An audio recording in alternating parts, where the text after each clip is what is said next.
ایک انسان جو نیکی کا کام کر رہا ہوں اس کو بھی اعلیٰ بینۃ من ربی ہونا چاہیے کہ میں جو بھی کام کر رہا ہوں اس کے اوپر مجھے یقین ہو کہ یہ عمل میرے رب کی جانب سے مجھے بتایا گیا. اگر تم استغفار کرو گے، اللہ کی طرف پلٹو گے، تو میرے رب کو بڑا رحم کرنے والا، بڑی محبت کرنے والا پاؤ گے. جو توحید پر فوت ہوئے اور کبیرہ گناہوں کی وجہ سے جہنم میں چلے گئے، ان کو اللہ رب العالمین جب چاہے گا جہنم سے نکال لے گا. اور یہی موقف درست ہے.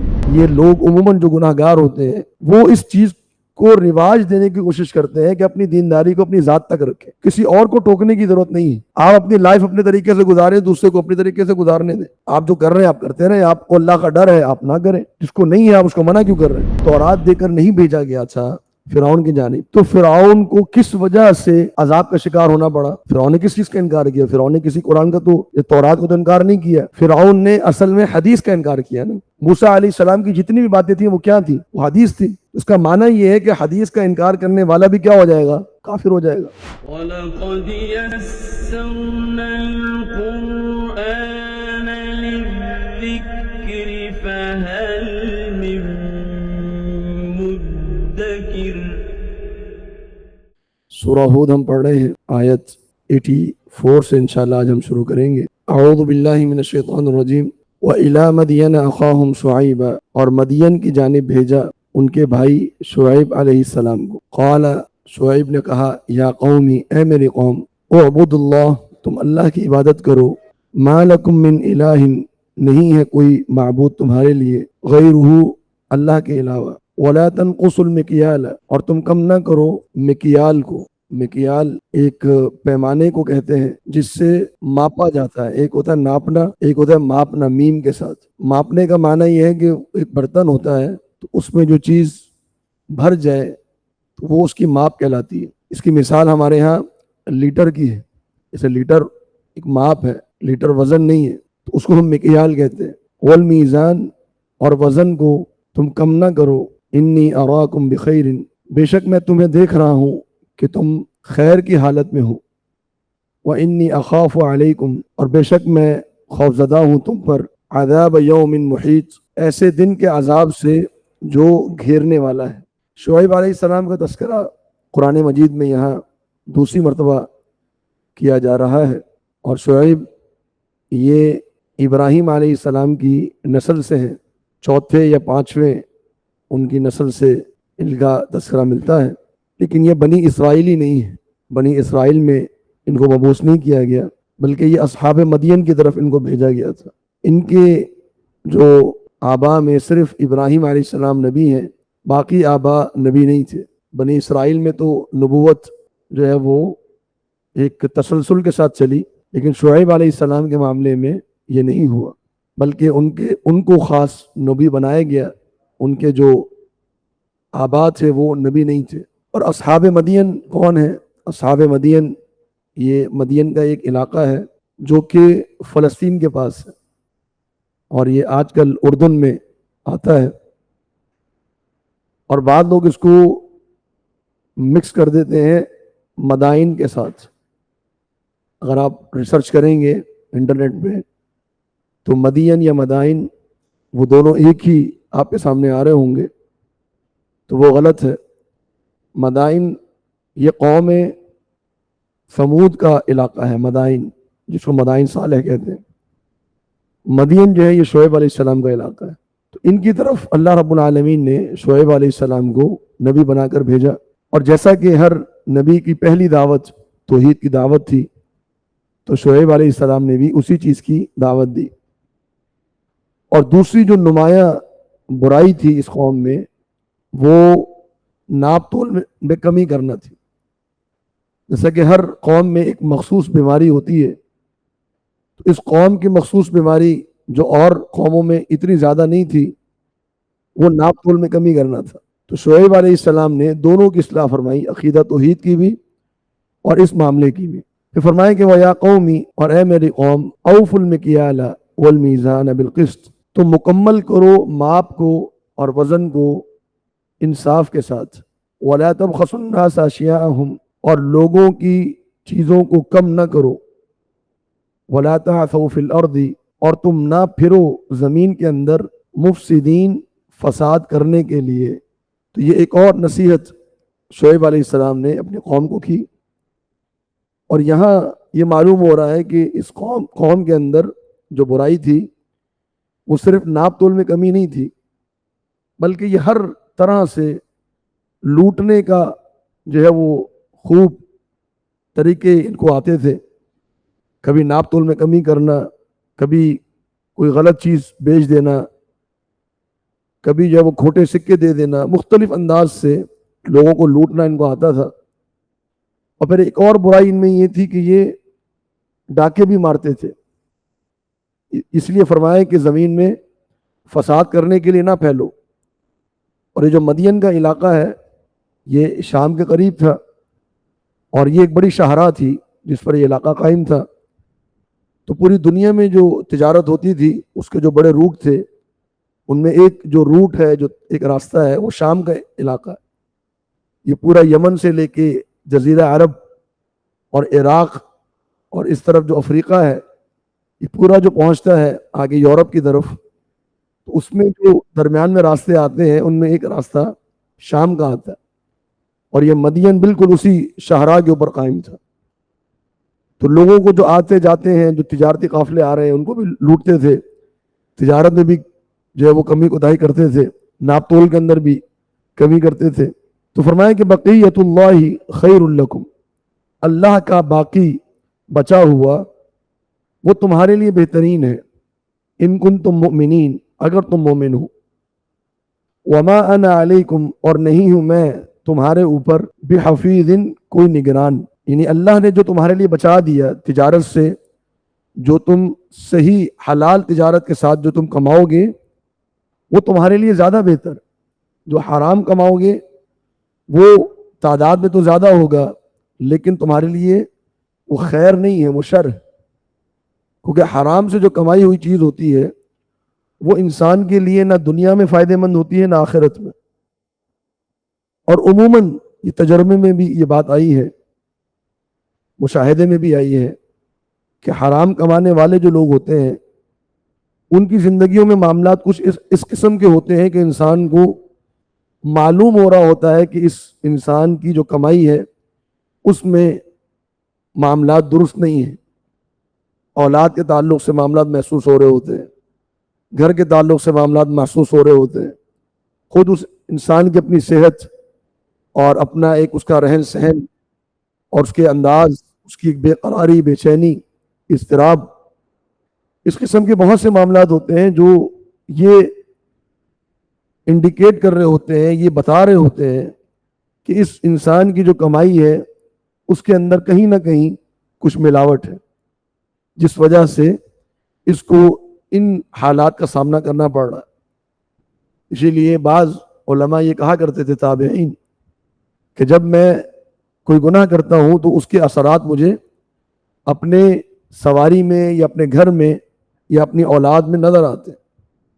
تو یہ جو گناہ ہے، جو لوگوں پر ظلم ہو اور لوٹ کھسوٹ ہو یا ان کے مالوں کو غلط طریقے سے حاصل کرنا ہو، تو یقیناً اس کے اثرات بالکل واضح نظر آتے ہیں. اسی لیے جو اللہ رب العالمین کی طرف سے حلال بچا ہو وہ زیادہ بہتر ہے.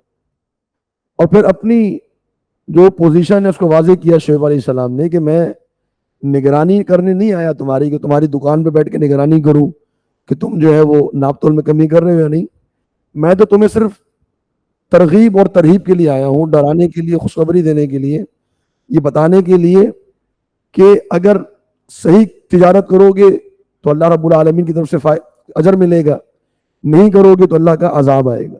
تو شعیب علیہ السلام کی قوم نے جواب دیا، قالوا یا شعیب، انہوں نے کہا اے شعیب، اصلاتک تأمرک، کیا آپ کی عبادت، آپ کی نماز آپ کو یہ حکم دیتی ہے ان نترک ما یعبد آباؤنا، کہ ہم چھوڑ دیں ان بتوں کو جن کی ہمارے آباء و اجداد پوجا کرتے رہے، او ان نفعل فی اموالنا، اور یہ کہ ہم وہ نہ کریں اپنے مالوں میں ما نشاء، جو ہم چاہتے ہیں. انک لانت، بے شک آپ تو الحلیم الرشید، بڑے بردبار آدمی ہیں اور بڑے سمجھدار آدمی ہیں.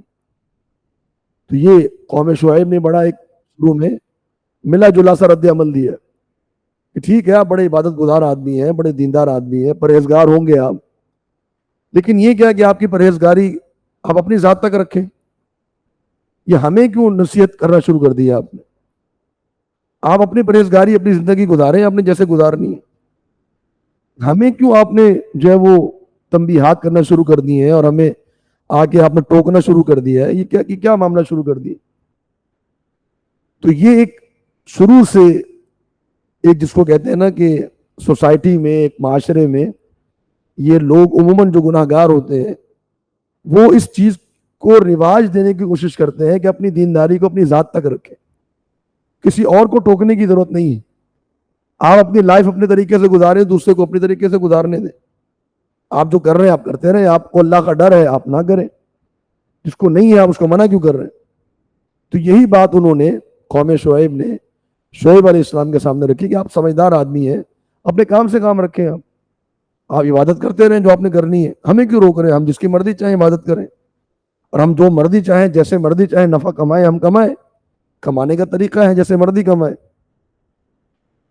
تو شعیب علیہ السلام نے ان کی اس بات کا جواب دیا، قال یا قومی، ان کا اے میری قوم، ارأیتم ان کنت علی بینۃ من ربی، تمہارا کیا خیال ہے اگر میں اپنے رب کی جانب سے بالکل واضح دلیل پر ہوں، ورزقنی منہ، اور اس رب نے مجھے اپنی جانب سے عطا کیا ہو رزقا حسنا، بہترین رزق، وما ارید، اور میں یہ نہیں ارادہ کرتا، ان اخالفکم، یہ کہ میں مخالفت کروں تمہاری، الی ما انہاکم عنہ، اس چیز کی جانب جس سے میں تمہیں روک رہا ہوں، ان ارید الا الاصلاح، میں تو فقط اصلاح کرنا چاہتا ہوں، مستطاعت، جتنی میری استطاعت ہے، وما توفیقی الا باللہ، اور مجھے توفیق تو فقط اللہ سے ملتی ہے، علیہ توکلت، اسی پر میں توکل کرتا ہوں، وإلیہ انیب، اور اسی اللہ کی جانب میں رجوع کرتا ہوں۔ تو بڑے خوبصورت انداز میں شعیب علیہ السلام نے 2-3 جوابات دیے۔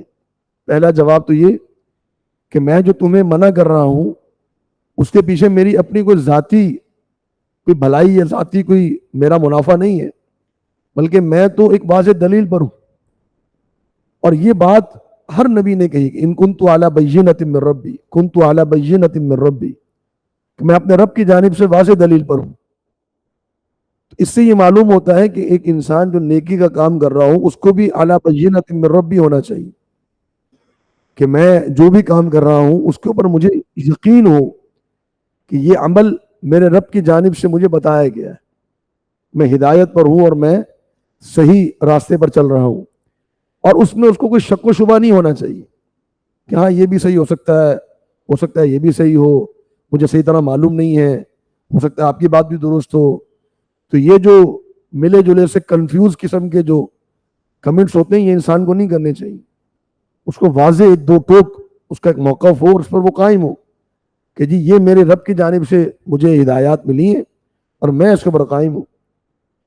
اور دوسری بات یہ کہ اللہ نے مجھے رزق دیا ہوا ہے، یعنی میں جو تمہیں منع کر رہا ہوں تو میں بھی وہ نہیں کر رہا، میں بھی حلال کما رہا ہوں، حلال کمانے کے باوجود بھی تم دیکھو میں کتنا مالدار ہوں۔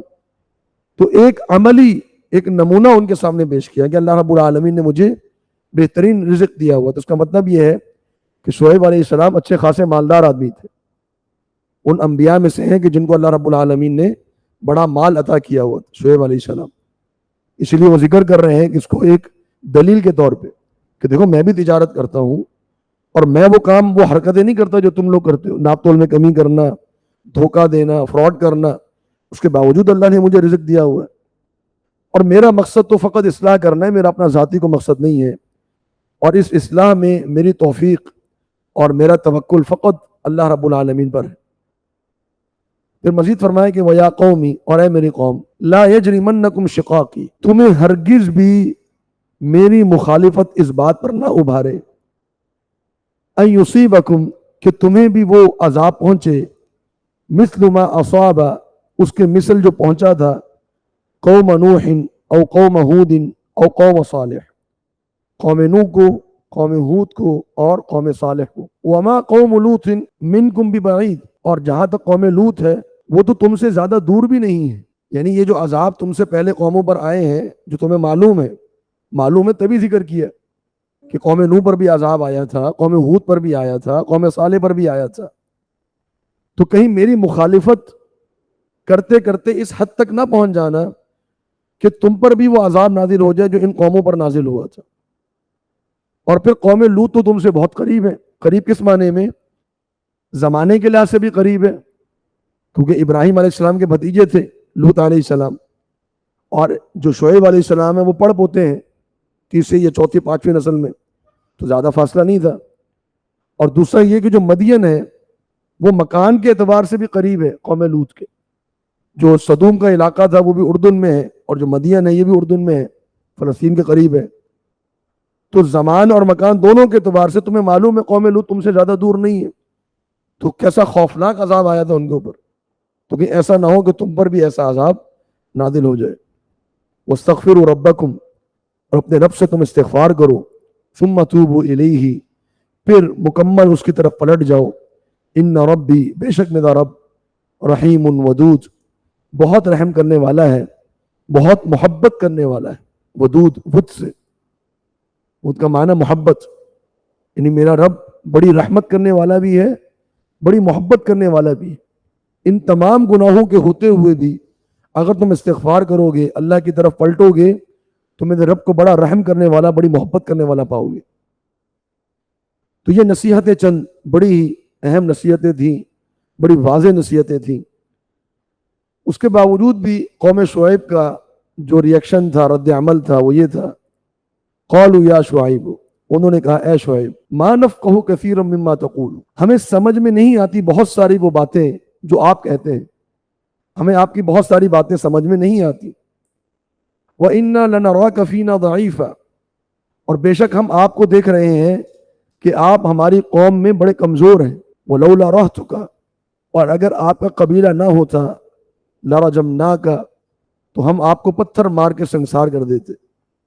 وَمَا أَنْتَ عَلَيْنَا بِعَزِيزٍ، اور آپ ہمارے لیے کوئی بڑی شخصیت نہیں ہے، آپ ہم پر کوئی غالب نہیں ہے. تو تین باتیں اس قوم نے ذکر کی.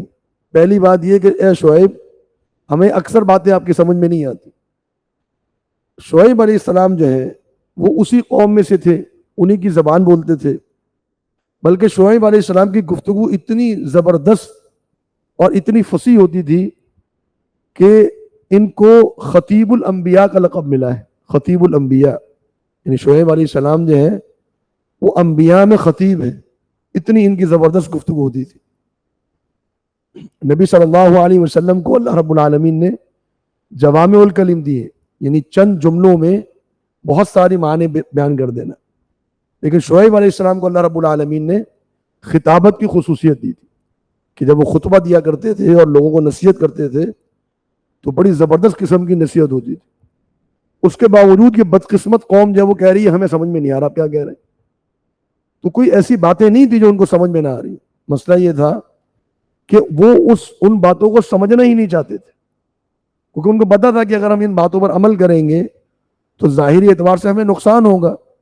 اگر ہم نے حرام کمانا چھوڑ دیا تو پھر ہماری کاروبار میں نفع نہیں ہوگا. یہ ان کی سوچ تھی. اس لیے انہوں نے کہا کہ ہمیں تو آپ کی باتیں سمجھ میں نہیں آتی. دوسری بات انہوں نے کہی کہ آپ ہمارے درمیان کمزور ہیں، یعنی آپ ویسے تو مالدار ہوں گے لیکن آپ سوسائٹی کے اسٹیٹس میں کہیں نہیں آتے، نہ آپ کے پاس کوئی عہدہ ہے، نہ کوئی منصب ہے، نہ کوئی سرداری ہے. آپ اسٹیٹس کے اعتبار سے کمزور ہیں. آپ کا قبیلہ بڑا مضبوط ہے. تیسری بات یہ کہی قبیلہ آپ کا مضبوط ہے اس لیے آپ کو چھوڑا. اور بالکل بہائن یہی کیفیت ہمارے پیارے نبی محمد رسول اللہ صلی اللہ علیہ وسلم کی بھی تھی. اسٹیٹس کے لحاظ سے خود نبی صلی اللہ علیہ وسلم سوسائٹی میں بہت کمزور تھے. تجارت بھی کوئی خاص نہیں تھی اور یتیمی کی زندگی انہوں نے گزاری تھی. کوئی سرداری نہیں تھی، کوئی ان کے پاس جو ہے وہ زیادہ اہم لوگ بھی نہیں تھے علاقے کے جو ان کے ساتھ ہو. لیکن قبیلہ مضبوط تھا بنو ہاشم کا. اور یہاں محسوس ہوتا ہے کہ شعیب علیہ السلام کا جو قبیلہ تھا ممکن ہے کہ وہ مسلمان ہو، کیونکہ ابراہیم علیہ السلام سے چلے آ رہے ہیں، اور ممکن ہے کہ مسلمان نہ ہو، کافر ہو، لیکن بہرحال وہ نبی شعیب علیہ السلام کی سپورٹ میں کھڑے ہوئے تھے. جیسے بنو ہاشم جو ہے وہ باوجود اس کے کہ مسلمان نہیں تھے، اکثریت مسلمان نہیں تھی بنو ہاشم کی، بعد میں مسلمان ہوئے، لیکن مکی دور میں بنو ہاشم نے نبی صلی اللہ علیہ وسلم کو بڑی سپورٹ کی، حتیٰ کہ جناب ابو طالب انہوں نے باوجود اسلام نہ لانے کے انہوں نے نبی صلی اللہ علیہ وسلم کی بڑی سپورٹ کی، بڑا تعاون کیا ابو طالب نے، اور انہی کے سپورٹ کی وجہ سے قریش نبی صلی اللہ علیہ وسلم کو کچھ کہہ نہیں پاتے تھے، مومنوں وہی معاملہ تھا۔ تو کہا کہ اگر آپ کا قبیلہ نہ ہوتا تو ہم تو پتھر مار کے سنسار کر دیتے، اتنا بھی آپ ہم پر جو ہے وہ غالب نہیں ہے۔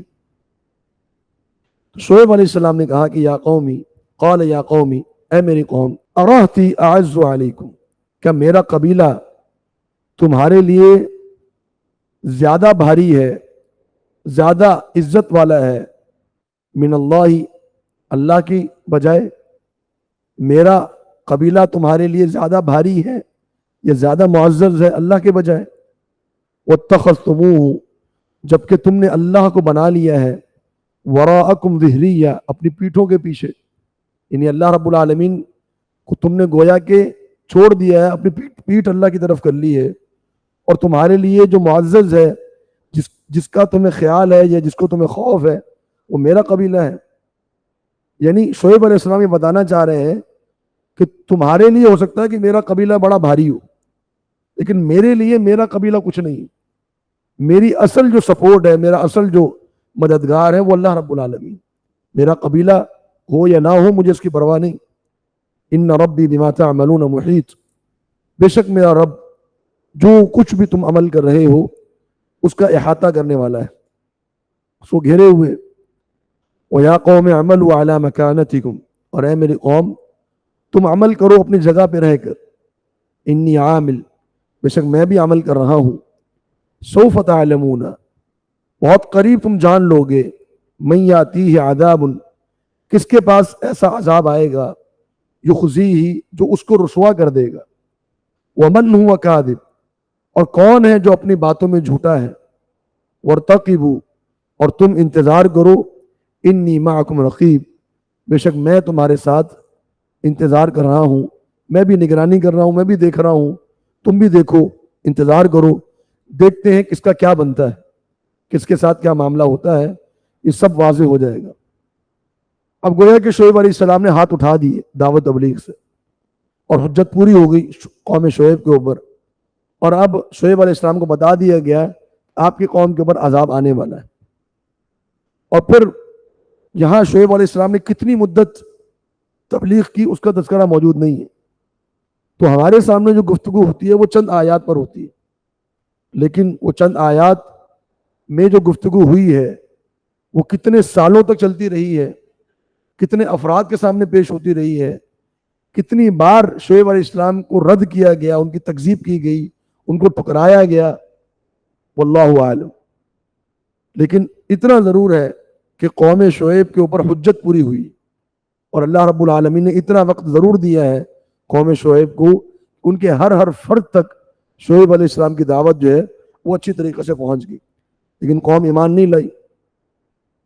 تو فرمایا کہ وَلَمَّا جَاءَ أَمْرُنَا، جب آیا ہمارا حکم، نجینا شعیبا، تو ہم نے نجات دی شعیب علیہ السلام کو، والذین آمنوا معہ، اور ان لوگوں کو جو ان کے ساتھ ایمان لائے تھے، برحمت منا، اپنی جانب سے خصوصی رحمت کے ذریعے سے، وَأَخَذَتِ الَّذِينَ ظَلَمُوا، اور پکڑ لیا ظالموں کو، الصیحۃ، چیخ نے، فَأَصْبَحُوا فِي دِيَارِهِمْ، تو وہ ہو گئے اپنے گھروں میں، جاثمین، اوندھے منہ گرے ہوئے، کأن لم یغنوا فیہا، گویا کہ وہ کبھی اس میں آباد ہی نہیں ہوئے تھے، الا، خبردار، بعدا لمدین، دوری ہے مدین کے لیے، کما بعدت ثمود، جس طرح دور ہوئی قوم سمود۔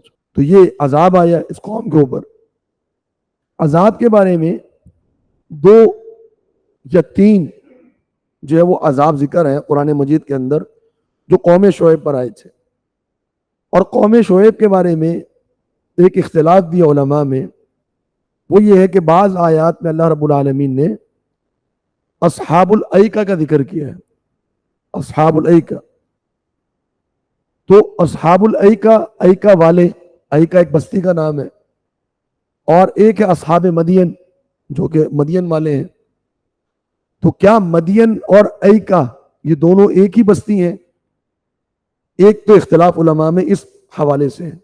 بعض علماء کی رائے یہ ہے کہ مدین اور ایکا ایک ہی بستی تھے اور دونوں پر اللہ رب العالمین نے یعنی اس ایک ہی بستی پر اللہ رب العالمین نے دو عذاب بھیجے. ایک الصیحہ کا عذاب اور ایک الرجفہ کا عذاب. الرجفہ یعنی زلزلہ بھی آیا اور چیخ کی آواز بھی آئی, یعنی ایک دھماکے کی آواز آئی اور ان سے یہ لوگ مر گئے اور اللہ رب العالمین نے ان کے اوپر زلزلہ بھی بھیجا. اور ایک موقف یہ ہے کہ اصحاب مدین الگ ہیں اور اصحاب الایکا الگ ہیں. اللہ رب العالمین نے پہلے شعیب علیہ السلام کو اصحاب مدین کی طرف بھیجا تھا, ان پر عذاب نازل ہوا. اس کے بعد ان کو اصحاب ایکا کی طرف بھیجا گیا, انہوں نے بھی انکار کیا تو ان پر بھی عذاب نازل ہوا. یعنی یہ واحد نبی ہیں کہ جن کو دو قوموں کی طرف بھیجا گیا اور دونوں قوموں پر عذاب نازل ہوا. اصحاب مدین کے اوپر چیخ کا عذاب اور اصحاب الایکا کے اوپر زلزلے کا عذاب. تو واللہ اعلم زیادہ بات کیا بہتر معلوم ہوتی ہے, جو زیادہ تر مفسرین نے, امام ابن کثیر رحمہ اللہ نے اور اسی طریقے سے حافظ صلاح الدین یوسف رحمہ اللہ و دیگر مفسرین نے اس بات کو ترجیح دی ہے کہ یہ دونوں ایک ہی بستی تھے. اصحاب مدین اور اصحاب ایکا ان کے مختلف نام تھے اور ان پر عذاب ایک ہی بستی پر دونوں عذاب آئے. پہلے دھماکے کی آواز آئی اور پھر زلزلہ آیا. دھماکے کی آواز کیوں آئی تھی وہ بعض جو آج کل جو ریسرچ ہوتی ہے ڈسکوریز وغیرہ, اس میں مدین کے پہاڑ اگر آپ کبھی دیکھیں گے انٹرنیٹ پہ تو وہ سارے کے سارے پہاڑ جو ہیں وہ پھٹے ہوئے ہیں. وہ ایسا لگتا ہے جیسے آتش فشاں پھٹا ہو. تو بیک وقت اگر وہ پہاڑ پھٹے ہوں گے تو ان کا ایک دھماکہ ہوگا اور اس کے بعد پھر اوپر زلزلہ آیا. تو وہ سبب کچھ بھی ہو سکتا ہے, لیکن اللہ رب العالمین نے عذاب جو بھیجا اس کا سبب کیا تھا, اس کی وجہ کیا تھی؟ قوم شعیب کا تکذیب کرنا اور ان کا انکار کرنا. اور یہاں میں ایک چیز کی اور بھی اصلاح کرنا چاہوں گا کہ موسیٰ علیہ السلام کا آگے ذکر ہو رہا ہے, تو بعض مفسرین نے یہ بات ذکر کی ہے کہ موسیٰ علیہ السلام جب مدین گئے تھے تو وہاں مدین میں جس شخص کے پاس یہ ٹھہرے تھے اور جن کی بیٹی سے انہوں نے شادی کی تھی وہ شعیب علیہ السلام تھے. یہ بات مفسرین نے ذکر کیا ہے, لیکن یہ رائے غلط ہے, یہ رائے درست نہیں ہے.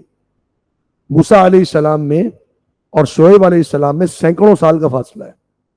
موسیٰ علیہ السلام میں اور شعیب علیہ السلام میں سینکڑوں سال کا فاصلہ ہے. تو یہ جو مدین ہے جو ذکر ہوئی ہے شعیب علیہ السلام کے زمانے میں, وہ تباہ و برباد ہو گئی تھی. اس کے بعد دوبارہ یہ علاقہ مدین آباد ہے اور آج بھی اردن میں یہ مدین کا علاقہ موجود ہے, وہ شہر آباد ہے آج. تو موسیٰ علیہ السلام بعد میں اس ادھر گئے, وہ اور جس بزرگ سے ان کی ملاقات ہوئی تھی اور جن کی صاحبزادی سے ان کی شادی ہوئی تھی وہ شعیب علیہ السلام نہیں تھے. وَلَقَدْ أَرْسَلْنَا مُوسَىٰ بِآيَاتِنَا وَسُلْطَانٍ مُبِينٍ, اور تحقیق ہم نے بھیجا موسیٰ علیہ السلام کو اپنی نشانیاں دے کر اور واضح دلائل دے کر. إِلَىٰ فِرْعَوْنَ وَمَلَئِهِ, فرعون کی جانب اور ان کے سرداروں کی جانب. فَاتَّبَعُوا أَمْرَ فِرْعَوْنَ, تو انہوں نے پیروی کی فرعون کے حکم کی. وَمَا أَمْرُ فِرْعَوْنَ بِرَشِيدٍ, اور فرعون کا حکم کوئی عقل مندی والا نہیں تھا. اب یہاں اللہ رب العالمین تسلسل کے ساتھ انبیاء کے واقعات ذکر کر رہا ہے, اور ان واقعات کے تذکرے میں جو تسلسل ہے وہ تاریخی اعتبار سے بھی وہی ہے. یہ پہلے نوح علیہ السلام ہے, پھر ہود علیہ السلام ہے, پھر صالح علیہ السلام ہے, اس کے بعد پھر ابراہیم علیہ السلام ہے, شعیب علیہ السلام ہے, اور اب موسیٰ علیہ السلام. اور بعض احباب یہ چاہتے ہیں کہ ذرا ایک ان کے سامنے واضح ہو جائے کہ انبیاء کا تسلسل کیسا ہے. تو اور جو معروف انبیاء ہیں جیسا کہ سلیمان علیہ السلام ہے, داؤد علیہ السلام ہے, اور سلیمان علیہ السلام اور داؤد علیہ السلام, یعقوب اور یوسف علیہ السلام.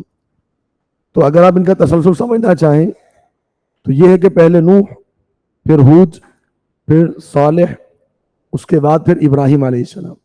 تو یہ تسلسل تو یہ ہو گیا. پھر ابراہیم علیہ السلام کے بعد اسحاق علیہ السلام, یعقوب علیہ السلام, اور ان کے بعد یوسف علیہ السلام. قرآن مجید کے تسلسل میں یہ آتا ہے. یوسف علیہ السلام کے بعد ہے شعیب علیہ السلام. شعیب علیہ السلام بنی اسرائیل میں سے نہیں تھے, وہ ایک الگ نبی ہیں, تو ان کا تذکرہ الگ سے آتا ہے. پھر بنی اسرائیل میں جب جائیں گے تو یوسف علیہ السلام کے بعد جن نبی کا ذکر ملتا ہے قرآن میں وہ موسیٰ علیہ السلام ہے. پھر موسیٰ اور ہارون علیہ السلام ایک ساتھ ہیں. ان کے بعد پھر جس نبی کا ذکر ملتا ہے وہ داؤد علیہ السلام اور سلیمان علیہ السلام. یہ انبیاء, ان کا تذکرہ ملتا ہے. اور داؤد اور سلیمان علیہ السلام کے بعد پھر عیسیٰ علیہ السلام ہے. تو یہ تسلسل ہے جو کہ ملتا ہے. ایک اور نبی ہیں اور زکریا علیہ السلام اور یحییٰ علیہ السلام, یہ دونوں عیسیٰ علیہ السلام کے ساتھ اسی زمانے میں. ایک اور نبی ہیں یونس علیہ السلام. تو یونس علیہ السلام کس زمانے میں ہے اس کے بارے میں مختلف آراء ہے.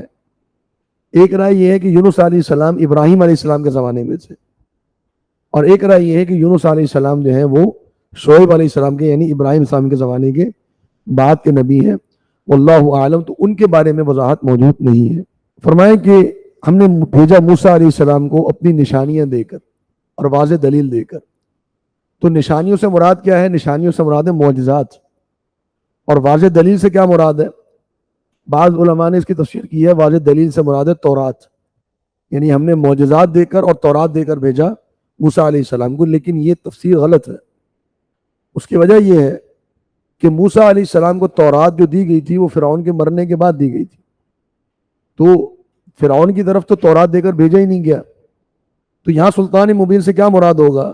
معنی اس کا یہ ہے کہ وہی معجزات جو تھے وہی اصل میں ایک واضح دلیل تھے موسیٰ علیہ السلام کے نبی ہونے کے. اور کتنے معجزات تھے؟ 9 معجزات, 9 آیات, 9 معجزات تھے. اس میں عصائے موسیٰ تھا, موسیٰ علیہ السلام کا ہاتھ کا سفید ہو جانا تھا. پھر اسی طریقے سے فرمایا اخذناہم بالسنین ونقص من الثمرات, ہم نے ان کو پکڑا قحط سالی کے ساتھ اور نقص من الثمرات کے ساتھ. یہ 4 ہو گئے. پھر فرمایا فارسلنا علیہم الطوفان 5, والجراد والقمل والضفادع والدم. والجراد یعنی ٹڈیاں, والقمل جوئیں, والضفادع مینڈک, والدم اور خون. یہ اللہ رب العالمین نے پے در پہ عذاب کے طور پہ بھیجے قوم فرعون کے اوپر کہ ٹڈیاں آ گئیں تو پورا کھیت کو کھا گئیں, اور مینڈک آ گئے, ہر چیز سے مینڈک نکل رہے ہیں, کھانے کے اندر سے مینڈک نکل رہے ہیں. اور اسی طریقے سے جوئیں, ہر چیز میں جوئیں پڑ گئیں. خون, پانی خون کی شکل اختیار کر گیا, دریا جو تھا نیل تھا وہ اس کی خون کی شکل اختیار کر گیا. تو یہ مختلف عذاب آتے رہے قوم فرعون پر, اور یہ معجزات تھے موسیٰ علیہ السلام کے, اور یہ عذاب موسیٰ علیہ السلام کی دعاؤں سے ختم بھی ہوتے رہے. اور یہاں ایک بڑی اہم بات جو علماء نے ذکر کی ہے کہ اسی بات کو بنیاد بنا کر کہ اگر موسیٰ علیہ السلام کو تورات دے کر نہیں بھیجا گیا تھا فرعون کی جانب, تو فرعون کو کس وجہ سے عذاب کا شکار ہونا پڑا؟ فرعون نے کس چیز کا انکار کیا؟ فرعون نے کسی قرآن کا تو تورات کو تو انکار نہیں کیا. فرعون نے اصل میں حدیث کا انکار کیا نا. موسیٰ علیہ السلام کی جتنی بھی باتیں تھیں وہ کیا تھیں؟ وہ حدیث تھی. اس کا معنی یہ ہے کہ حدیث کا انکار کرنے والا بھی کیا ہو جائے گا؟ کافر ہو جائے گا, کیونکہ تورات تو ملی موسیٰ علیہ السلام کو فرعون کے بعد. تو یہ حجیت حدیث میں علماء نے اس نقطے کو ذکر کیا کہ موسیٰ علیہ السلام کا فرعون کے پاس جانا بغیر تورات کے, یہ اس بات کی دلیل ہے کہ ایک نبی کا اپنی بات کہنا بغیر کتاب کے وہ بھی حجت ہے. بلکہ ہم نے جتنے بھی پیچھے انبیاء کے واقعات پڑھے, نوح علیہ السلام ہے, اور اسی طریقے سے ہود علیہ السلام ہے, صالح ہیں, ان کو کون سی کتابیں ملی؟ کوئی کتاب نہیں ملی. تو ان کی قوموں نے کس چیز کا انکار کیا؟ حدیث کا انکار کیا. تو حدیث کا انکار کرنے کی وجہ سے بھی قومیں کیا ہو گئیں؟ کافر بھی ہو گئیں اور اللہ کے عذاب کا بھی شکار ہو گئیں. اس سے معلوم ہوتا ہے کہ ایک نبی کی بات میں بھی وہ حجت ہے اور وہ اتھارٹی ہے جو اللہ کی بات میں ہے, اور جو حدیث کی اتھارٹی, جو قرآن کی اتھارٹی ہے حکم کے اعتبار سے, وہی اتھارٹی نبی صلی اللہ علیہ وسلم کے فرمان کی بھی ہے. تو فرمایا کہ ان لوگوں نے فرعون کے حکم کی پیروی کی, اور فرعون کا حکم کوئی عقل مندی والا نہیں تھا. فرعون نے جتنے بھی احکامات دیے بڑی غلط قسم کے احکامات تھے. بچوں کو ذبح کرانا اور ظلم و ستم کرنا اور جادو کے مقابلے کرانا, یہ کون سی عقل مندی والی باتیں تھیں؟ اور ہر معاملے میں اس کو ہزیمت کا شکار ہونا پڑا. یقدم قومہ یوم القیامہ, آگے آگے ہوگا, قیادت کرے گا اپنی قوم کی قیامت کے دن. فاوردہم النار, اور ان کو پانی پلانے لائے گا جہنم میں. ورد کہتے ہیں پانی پینے کی جگہ کو، اور اوردا کہتے ہیں پانی پلانے کے لیے لانا، اورد تو ابلن یعنی میں پانی پلانے کے لیے اونٹ کو لایا تالاب کے اوپر، تو یعنی اس کی قوم آئے گی پیاس کی حالت میں، یہ خود بھی پیاس کی حالت میں ہوگا لیکن اپنی قوم کی قیادت کرتے ہوئے ان کو جہنم پر لے کر آئے گا۔ وَبِئْسَ الْوِرْدُ الْمَوْرُودُ، اور بہت برا ہے یہ جہنم جو ہے، یہ بہت بری ہے پانی پینے کی جگہ اور پانی پینے کے لیے لائے جانے والے کی جگہ، یعنی پانی پینا اور پانی پینے کے لیے لایا جانا، یہ ٹھکانہ اس کے لیے بہت بری جگہ ہے، کیونکہ وہاں ان کو کیا پینے کو ملے گا؟ وہاں کھولتا ہوا پانی جو چہرے کو جھنسا دے گا، جو آنتوں کو پھاڑ کے باہر نکل آئے گا، وہاں پینے کو کیا ملے گا؟ خون اور پیپ بدبودار قسم کی، وہ جہنمی کو پلائی جائے گی، والعیاذ باللہ۔ وَأُتْبِعُوا فِي هَذِهِ لَعْنَةً، اور ان کے پیچھے اس دنیا کے اندر لعنت لگا دی گئی، وہ یوم القیامہ، اور قیامت کے دن بھی ان پر لعنت ہوگی، بئس الرفد، بہت ہی برا ہے یہ تحفہ، المرفوض جو دیا گیا ہے، یہ بہت ہی برا تحفہ ہے۔ تحفہ اس معنی میں یعنی ایک استہزاء کے معنی میں کہ یہ لعنت اللہ رب العالمین نے ان کے اوپر ڈالی ہے اپنے نبی کی تکذیب کی وجہ سے۔ فرمایا کہ ذالک من انباء القری، یہ ہے وہ بستیوں کی خبریں، نقصہ علیک، ہم ان خبروں کو آپ پر بیان کرتے ہیں، منہا قائم، ان بستیوں میں سے چند آج بھی موجود ہیں، وہ حصید، اور چند جو ہیں وہ چٹیل میدان ہو چکی ہیں، یعنی کچھ جو ہیں وہ آج بھی موجود ہیں، جیسے مدائن صالح ہم دیکھ سکتے ہیں، کچھ بستیاں ایسی ہیں جو آباد ہو گئی دوبارہ، جیسے مدین کا میں نے ذکر کیا وہ آباد ہو گئی، جو قوم عاد کا علاقہ ہے، جو احقاف کا علاقہ ہے، یمن کا علاقہ، وہ آج تک ایک ریگستان بنا ہوا ہے، تو کچھ علاقے آباد ہو گئے، کچھ آج بھی موجود ہیں، اور کچھ اللہ رب العالمین نے بالکل چٹیل میدان کر دیے۔ وما ظلمناہم، اور ہم نے ان پر ظلم نہیں کیا تھا، ولکن ظلموا انفسہم، لیکن خود انہوں نے اپنی نفسوں پر ظلم کیا، فما اغنت عنہم آلہتہم، تو کوئی فائدہ نہیں پہنچایا ان کو ان کے معبودوں نے، التی یدعون من دون اللہ، جن معبودوں کو وہ اللہ کو چھوڑ کر پکارا کرتے تھے، من شیء، کچھ بھی فائدہ نہ پہنچایا، لما جاء امر ربک، جب تیرے رب کا حکم آ گیا، وما زادوہم، اور نہیں بڑھایا ان معبودوں نے ان قوموں کو غیر تتبیب، سوائے بربادی کے، ان معبودوں نے ان قوموں کو بربادی میں بڑھایا، اس کے علاوہ ان کا کوئی وہاں پہ فائدہ نہیں ہوا، ان معبودوں نے ان کو نقصان ہی پہنچایا ہے۔ تو جب اللہ کا حکم آ گیا، اللہ کا عذاب آ گیا، تو یہ معبود وابود سب اس عذاب میں گئے، عبادت کرنے والا بھی اور جس کی عبادت کی جا رہی ہے وہ بھی اللہ کے غضب کا شکار ہوئے۔ وَكَذَلِكَ أَخْذُ رَبِّكَ، اور اسی طرح ہے تیرے رب کا پکڑنا، اذا اخذ القرى، جب وہ بستیوں کو پکڑتا ہے، وہی ظالمہ، جب کہ وہ بستیاں ظلم کرنے والی ہوتی ہیں، ان اخذہ، بے شک اس اللہ کا پکڑنا، علیم، بڑا دردناک ہے، شدید، بہت سخت ہے، یعنی جب اللہ رب العالمین کسی بستی کے پکڑ فرماتا ہے تو پھر وہ پکڑ بڑی دردناک ہوتی ہے، بڑی تکلیف ہوتی ہے اس پکڑ سے۔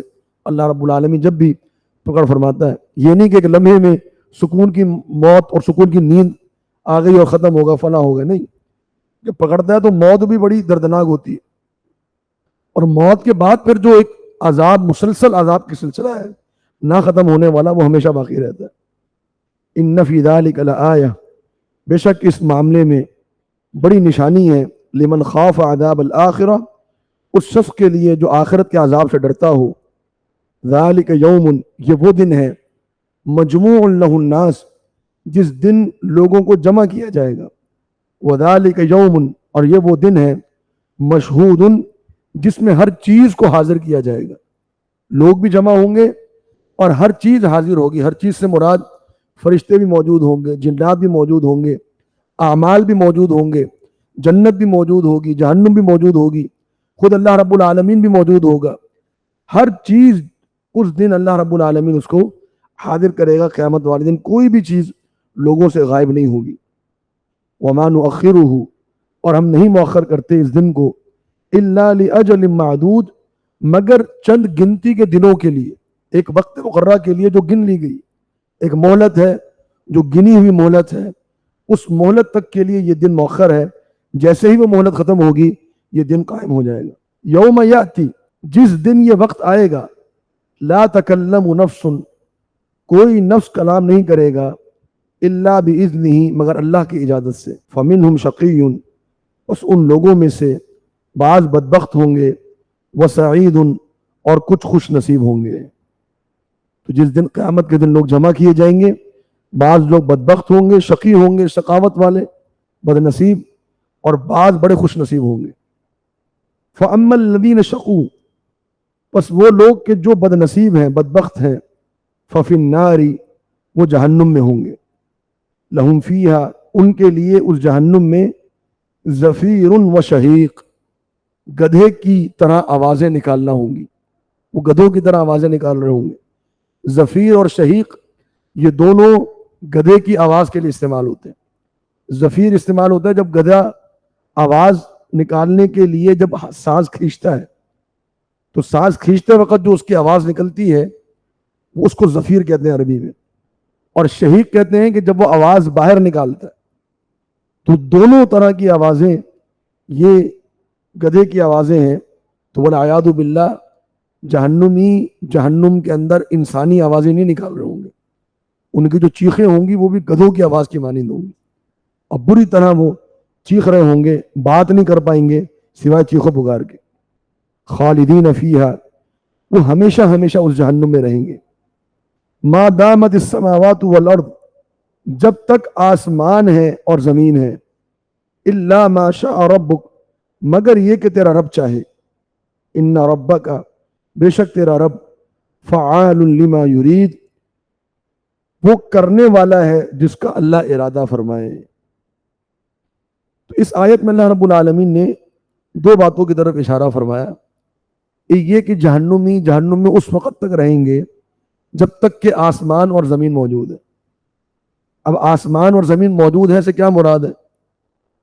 اس سے مراد وہ آسمان اور زمین ہے جو قیامت کے بعد دوبارہ بنائے جائیں گے، جیسے کہ اللہ رب العالمین فرمایا یوم تبدل الارض غیر الارض والسماوات، کہ جب اس زمین کو تبدیل کر کے دوسری زمین بنا دیا جائے گا اور آسمان بھی تبدیل کر دیے جائیں گے، وہ جو زمین ہوگی اور وہ جو آسمان ہوں گے وہ ہمیشہ رہنے کے لیے ہوں گے، اور یہ جنت کے علامہ ہے، جنت زمین پر نہیں ہوگی۔ تو جنت کے علاوہ جو آسمان اور زمین جو بنائے جائیں گے، اور زمین وہ ہے کہ جہاں پر لوگوں کو جمع کیا جائے گا حساب و کتاب کے لیے، اس کے بارے میں صحیح بخاری میں روایت ہے کہ یہ جو زمین ہے یہ ایک سفید روٹی کے مانند گول ہوگی، اور اس کے اوپر کوئی علامت، کوئی نشان، کوئی عمارت نہیں ہوگی، بالکل ایک میدان کی طرح ہوگی سفید، اور اس پر قیامت کے دن لوگوں کو جمع کیا جائے گا۔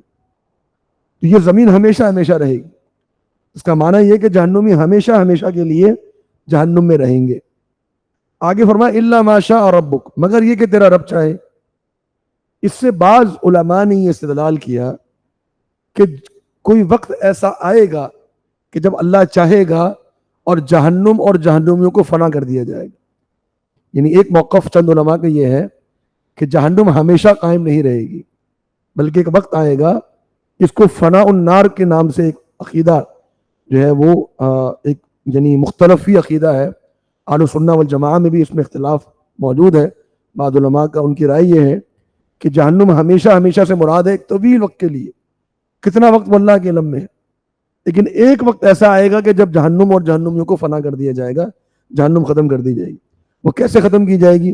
بعض کی رائے یہ ہے کہ جہنمی کو موت دے دی جائے گی اور جہنم کو ٹھنڈا کر دیا جائے گا۔ ایک رائے یہ ہے کہ جہنمی اور جہنم جو ہے یعنی ان کو بالکل سرد کر دیا جائے گا اور ان کو بالکل منجمد کر دیا جائے گا۔ تو مختلف آراء ہے، واللہ عالم۔ تو وہ استدلال اس آیت سے کرتے ہیں کہ جب تک تیرا رب چاہے، لیکن یہ عقیدہ غلط ہے۔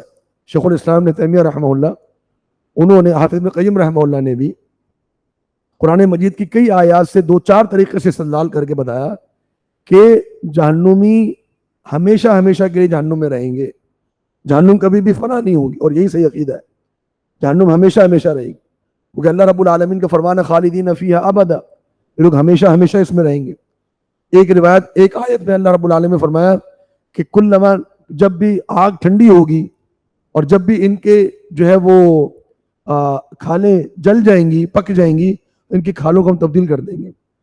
کلما خبت زدناہم سعیرا، ایک مقام پر فرمایا کہ جب بھی آگ ٹھنڈی پڑے گی ہم اس آگ کو مزید بھڑکا دیں گے۔ تو مختلف آیات سے یہ بات موجود ہے کہ اس جہنم نے کبھی بھی ختم نہیں ہونا۔ تو جو مشرک کی حالت میں، شرک کی حالت میں فوت ہوگا وہ ہمیشہ ہمیشہ ہمیشہ کے لیے جہنم میں رہے گا، کبھی بھی اس کو اس جہنم سے جب وہ باہر نہیں نکالا جائے گا۔ اگر یہ عقیدہ سامنے رکھا جائے تو الا ما شاء ربک کا معنی کیا ہوگا کہ جب تک تیرا رب چاہے، اس کا معنی کیا ہوگا؟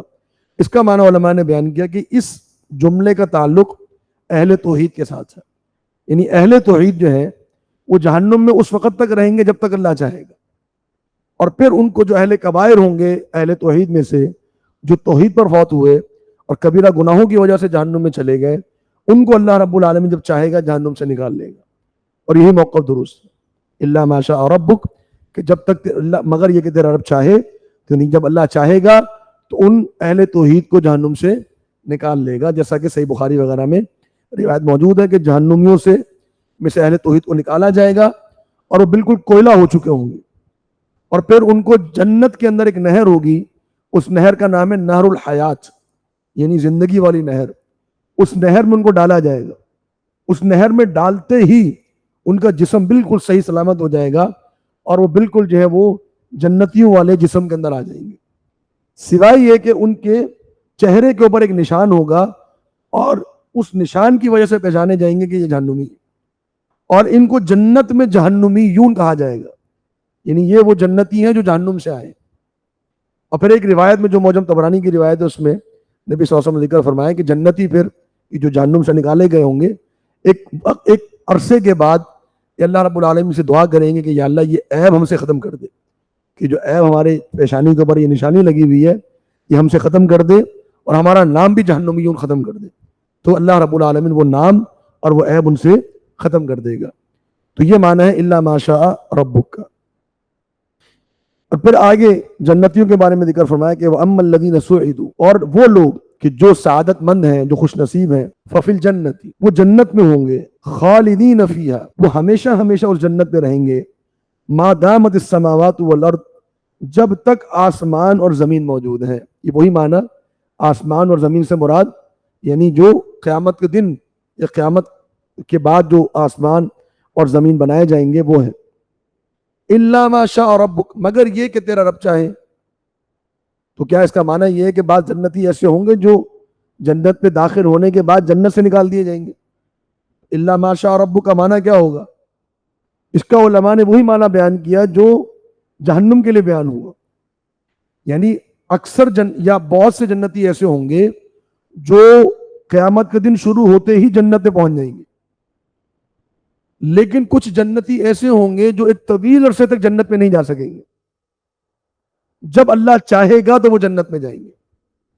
تو یہاں جو الا ما شاء ربک ہے یہ ابتدائی جنت کے لیے ہے، اور پیچھے جو جہنم میں الا ما شاء ربک ہے وہ انتہائی جہنم کے لیے ہے، یعنی جہنمی جہنم میں جائیں گے اور ہمیشہ ہمیشہ کے لیے جہنم میں رہیں گے، سوائے ان چند جہنمیوں کے جو اہل توحید ہوں گے، ان کو جب اللہ چاہے گا جہنم سے نکال لے گا، تو ان کی جہنم کی انتہا ہو جائے گی اور جنتی جنت میں چلے جائیں گے، سوائے چند لوگوں کے جو جہنم میں ہوں گے، ان کو جب اللہ چاہے گا جنت میں داخل کرے گا، تو ان کی ابتدا جب ہوگی جب اللہ چاہے، لیکن ان جنتیوں کی انتہا نہیں ہے۔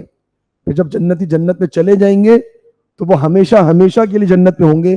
اس کی دلیل اگلے ہی الفاظ ہیں، فرمایا عطاء، یہ ایسی عطا ہے غیر مجزوز جو کبھی بھی نہ ختم ہونے والی ہے، یعنی اس میں کبھی منقطع ہونا ہی نہیں ہے۔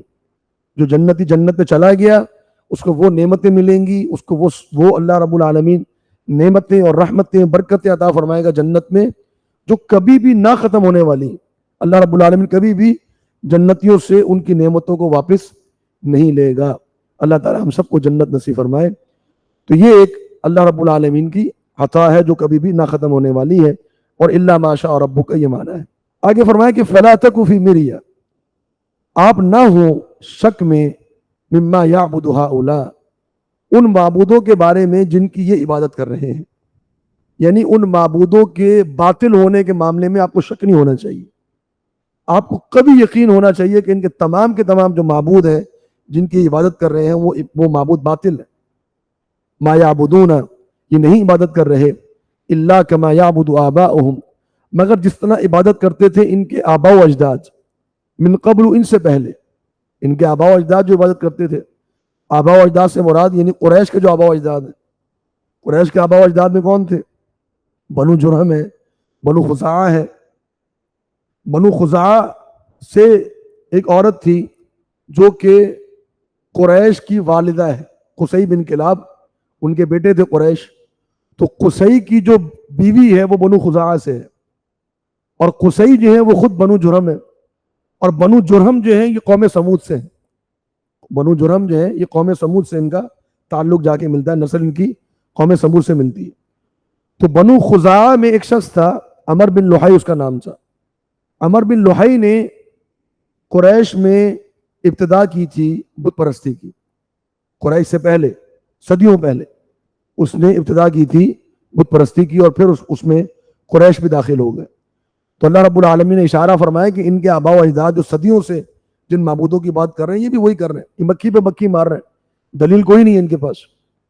وَإِنَّا لَمُوَفُّوهُمْ، اور بے شک ہم پورا پورا دینے والے ہیں ان کو، نصیبہم، ان کا حصہ، غیر منقوص، جس میں کوئی کمی نہیں کی جائے گی. ان کا حصہ ان کو مکمل دیا جائے گا. کون سا حصہ؟ یا تو اس سے مراد دنیا کا حصہ ہے، یعنی دنیا میں اللہ رب العالمین نے ان کے لیے جو لکھا ہے تقدیر میں، جو بھی مال لکھا ہے، جو بھی نعمتیں لکھی ہیں، وہ دنیا میں ان کو ملیں گی. ان کے شرک کی وجہ سے اللہ رب العالمین ان کا دنیا میں حصہ کم نہیں کرے گا، لیکن آخرت میں جو عذاب ہے وہ ہے. اور ایک معنی یہ ہے کہ اللہ رب العالمین ان کو ان کے شرک کا جو عذاب ہے، شرک کا جو عذاب ہے وہ بدلہ ان کو قیامت کے دن پورا کا پورا دیا جائے گا. تو دونوں معنی ہو سکتے ہیں، یعنی ان کو دنیا میں ان کا حصہ پورا کا پورا دے دیا جائے گا، اور ان کے شرک کی وجہ سے ان کے دنیا کے حصے کو کم نہیں کیا جائے گا. اور ایک معنی یہ ہے کہ نہیں، آخرت میں ان کو ان کے شرک کا پورا پورا بدلہ دے دیا جائے گا، اور اس عذاب میں پھر کمی نہیں کی جائے گی. تو ان کے آباء و اجداد کو بھی عذاب ہوگا، ان کو بھی عذاب ہوگا. ان کے عذاب کی وجہ سے ان کے آباء و اجداد کے عذاب میں کمی نہیں ہوگی، ان کے آباء و اجداد کے عذاب کی وجہ سے ان کے عذاب میں کمی نہیں ہوگی. تو دونوں کو مکمل عذاب اللہ کی طرف سے ملے گا ان کے شرک کی وجہ سے. تو یہ آیات تھی چند جو کہ شرک کے تعلق سے اور آخرت کے تعلق سے تھیں. اور ہمارا وقت بھی آج کا مکمل ہو گیا، میں اسی پر اکتفا کرتا ہوں. اللہ رب العالمین سے دعا ہے کہ اللہ تعالی ہمیں سمجھنے کی اور عمل کرنے کی توفیق عطا فرمائے. وآخر دعوانا ان الحمدللہ رب العالمین. صلی اللہ علیہ وسلم نے بھی ایک حدیث میں ارشاد فرمایا کہ وَاتْبِعِ السَّيِّئَةَ الْحَسَنَةَ تَمْحُوهَا، جب برائی ہو جائے تو فوراً نیکی کرو، وہ نیکی اس برائی کو دھو ڈالے گی، صاف کر دے گی. تو فرمایا کہ وَلَا تَطْغَوْا، حد سے تجاوز نہ کرو، نہ تو جتنا بتائے اس سے آگے بڑھو، اور نہ اتنی سستی اور کاہلی دکھاؤ کہ تم واجبات اور فرائض بھی ادا کرنے تمہارے لیے گراں گزرے ہیں. سبقت کلمۃ من ربک، اللہ نے یہ فیصلہ کیا ہوا تھا کہ میں کسی بھی قوم کی پکڑ جب تک ان میں رسول نہیں بھیج دیتا اس سے پہلے نہیں کرتا.